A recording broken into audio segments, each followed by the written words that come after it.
Florida traveled to the Tiger Stadium Saturday and suffered a 41-11 loss to LSU, which had their third largest crowd at Tiger Stadium.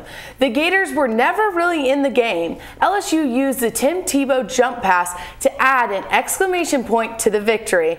Was this loss about the absence of quarterback John Brantley? What do you guys think? I don't think so. Brantley would have eased the pain, certainly, but I don't think that he would have changed the outcome of the game. LSU dominated Florida, contained Rainey and Mike Gillislee too, and 4 of LSU's first 6 possessions were scores. That's on the Florida defense. I don't think it has anything to do with quarterback John Brantley. I mean, we all know the quarterback's the backbone of the team, but I told you guys last week, going into LSU Stadium, their third largest crowd, it is hard to play in there. Those fans are rowdy, and it definitely, I think, shook up Florida, and you could see it in their performance on the field. It probably shook them up a bit, but I do believe Florida is making excuses. I mean, you have to be prepared no matter what happens. I do believe they went into the game all year long thinking Brantley was going to be their quarterback for LSU. You cannot depend on that. Losses happen. They took a unfortunate loss. It did happen, but they still should have been well more prepared than they were, and they just weren't. So I'm sorry. To me, it's just an excuse. Good point. Right. Brantley only had 94 yards. I mean, not Brantley, excuse me. Brissett, the quarterback, only had 94 yards passing in the game. 65 of those yards came on just one play.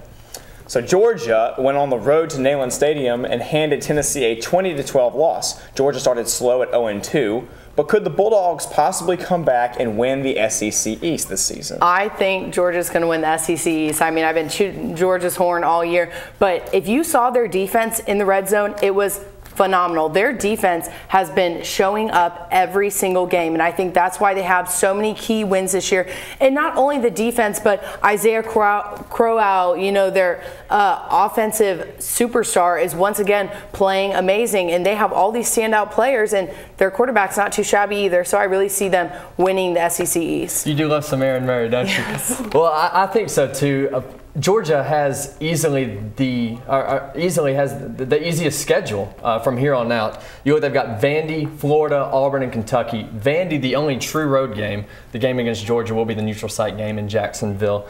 South Carolina still has to travel to Tennessee and Arkansas, so their schedule not as formidable as Georgia's is. I think if they can, Georgia has a great shot, like you said, with that offense. They have a great shot to win. You know, one thing about Georgia, they don't play against Alabama, LSU, and Arkansas in any of the remaining games on their schedule. I think arguably the most challenging matchup is going to come against Georgia Tech in their own, and it's a non-SEC matchup at the end of the season in their annual rivalry. So I could definitely see them coming back and winning the East. Yes, they definitely have a very good chance because they have progression. They started 0-2, and now look, they came back and they surprised everybody. No one expected Georgia to do as well as they did. So with that being said, I'm looking forward to a very good turnout. When we come back, we'll tell you if Florida can bounce back from its consecutive loss, and later we'll let an MSU expert tell you if this is Tyler Russell's team.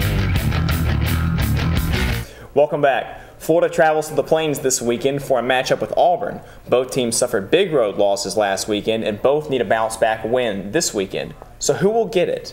Well, I can't really say for sure who I think is going to get it, but like you said, they're both coming off huge SEC losses, so both their egos are hurting, and you know both those teams have some huge egos. So I really think the teams are both evenly matched, but I kind of see Florida coming out with this win and shocking people. I'm going to start drinking this Kool-Aid, this Florida Kool-Aid that Hillary likes so much, because in all honesty, so good. I know it is good. It is.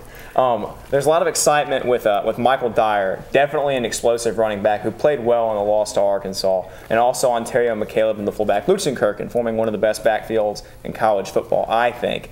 But that plays right into one of Florida's strengths. Florida has a great ability to play against the run with all their defensive linemen, and so I think Florida's going to win this game and shock everybody. That's exactly the reason that Florida will win this game. This Florida team is only giving up 291 yards per game, 115 on the ground.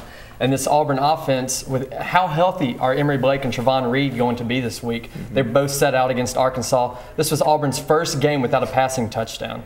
So obviously the passing game struggling without them out. So I think they key on Dyer and McCaleb. Florida's defense shuts down Auburn. Crystal, are you drinking the Gatorade? I'm drinking the Gatorade. Usually I am not a Florida fan, but I'm going to go with Florida this time. I'm sorry. I believe Florida's offense, is going to blow through. Auburn's defense does not stand a chance. Auburn will not give up, though, so this is going to be interesting. When we come back, Michael Wardlaw will join us to talk a little more about MSU football, and later we'll tell you if Tim Tebow is ready to lead the Denver Broncos.